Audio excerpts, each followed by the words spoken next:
আপনারা আবু তালেবকে চিনেন না? মক্কায় যার উপরে আঙ্গুল উঠানের কোনো ব্যক্তি ছিল না। মক্কা ভূখণ্ডে, আরব ভূখণ্ডে, মক্কা তো দূরের কথা, আরব ভূখণ্ডে কেউ যার উপরে আঙ্গুল উঠানের ক্ষমতা ছিল না।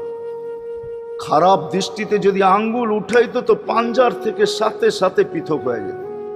এরকম ব্যক্তিত্বের মালিক 4টা বৎসর বাতিজার ভালোবাসায় পাতা চাবাইছে, অবরুদ্ধ জীবন কাটাইছে। ওলামাকে জিজ্ঞাসা করে, অবরুদ্ধ জীবন।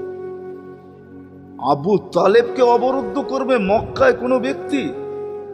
মক্কার মাটি এরকম সন্তান জন্ম দেয় না, প্রশ্নই উঠে না। ইতিহাস আমাকে বলে আবু তালেব 4 বৎসর পাতা চাবাইছে, অবরুদ্ধ জীবন কাটাইতেন। শুধু বাতিজার দিকে দেখা, যতদিন পর্যন্ত জীবিত ছিল ইতিহাস বলে মক্কার কাফেররা আল্লাহ রসুলকে শারীরিক কষ্ট দেওয়ার সাহস করে।